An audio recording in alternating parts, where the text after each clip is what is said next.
You know, it's funny because a year ago in training camp, the only real wide receiver that we talked about and were impressed with was Deshaun Jackson. Him and his chemistry with Carson Wentz was out of this world. Well, you fast forward a year and we're not just talking about Deshaun Jackson. We're talking about all these rookies.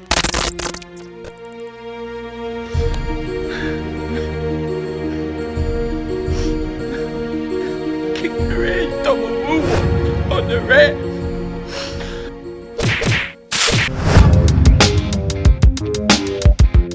Dallas still stinks.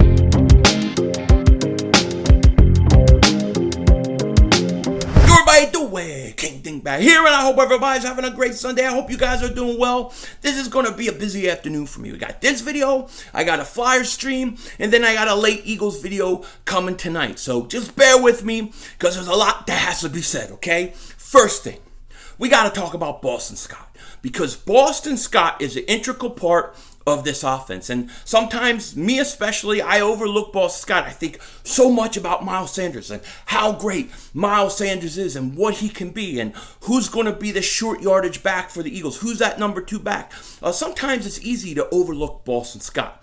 And we shouldn't, because Boston Scott is very important to the Philadelphia Eagles and what they're going to do this year. Firstly, okay, I see Boston Scott as that Darren Sproles guy. He's going to be in the role of Darren Sproles, and the Eagles are going to use him, in my opinion, just how they envisioned using Darren Sproles. The problem with Sproles over the last few years, we all know, too many injuries. He just wasn't the same as he had been before.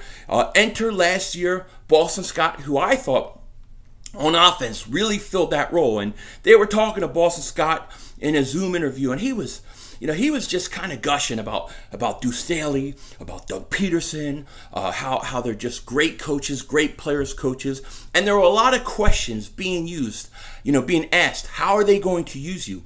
How are they going to use you in the passing game? Are they going to use you in the slot? And he really kind of just avoided answering. He just smiled, and you could tell they have big plans for Boston Scott. So you're going to see Boston Scott line up at times in the slot. You're going to see him line up wide. They're going to use him all around. And I expect him to get a lot of passes out of the backfield. I expect to see him probably getting anywhere from 10 to 15 touches a game through the run and through the air. I think he's going to be used a lot, like Darren Sproles was used by the Philadelphia Eagles. And I think Boston Scott is the perfect guy for Darren Sproles. Do you remember when they drafted Darnell Pumphrey to be that Darren Sproles guy to replace him eventually? What a joke that was. That guy didn't look anything like him. Boston Scott looks like Darren Sproles. He may not be as fast of a runner.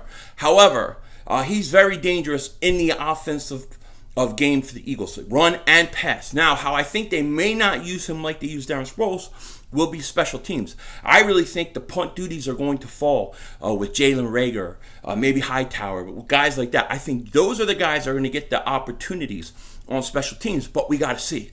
But, I think we can't sleep on Boston Scott because he is an integral part of this offense, and I think he's going to have a big year. Now, the other thing I want to talk about on offense is the wide receiver position. Because if you remember a year ago in training camp, the only guy that we really ever talked about that really was impressing was Deshaun Jackson. So, sure, some people talked about Arcega-Whiteside and things like that, but nobody was really that impressed. Everybody was impressed with Deshaun Jackson and Carson Wentz's chemistry and how that was going to look. And we saw week 1 how much damage they did, okay? Now, if you fast forward this year to what we've had so far in camps, like I said, more like OTAs, we have seen all these young wide receivers make an impression, stand out. You saw Quez Watkins, there was video of him one-handed catch. The one thing I can say with all these receivers, they're fast, man. They are fast. It is Philly Zoom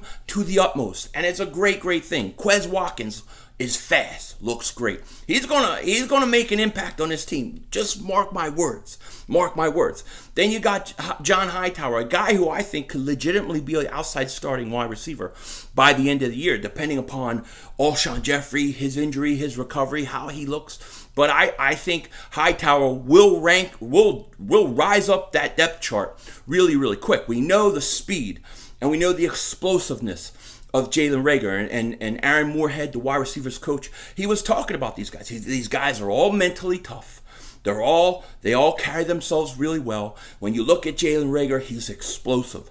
He's very, very fast. Good hands. Despite what a lot of the naysayers believe, the guy has good hands. Just had horrible quarterbacks. Well, guess why? He ain't got horrible quarterback anymore. He's got the North Dakota assassin. What are you going to do? Double moonwalk. That ass. You know what I'm saying?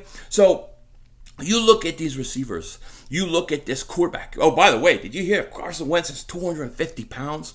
250 pounds. I don't know if that's good. I don't know if that's bad. I'm to be honest. I mean, maybe he takes a couple more shots. But, I mean, if he's slower in the pocket, if he's slower scrambling and moving, then it's a problem. But if he's not, if he's kept his speed and his elusiveness, hey, I'm all for it, okay? So we're going to see. But he's a big boy right now. He's like a linebacker, right? You see the guy's got neck like a tree trunk, okay? So Carson's big. He's looking ready to go. You got these fast wide receivers, and you got a quarterback who is designed, really built for that vertical passing game, that deep threat game. Now you have guys like Reagor, like Hightower, like Quez Watkins. All these guys can go deep. All these guys can stretch the field. Not to mention, Deshaun Jackson. And I'm going to throw out another name that I don't talk a lot about. But I think a guy to watch in training camp, and I'm going to talk about this in my later video tonight, is Robert Davis. Robert Davis came in late last year. The guy has shown talent. He has been successful playing for other teams and for the Redskins in the past. Who knows what this kid could do?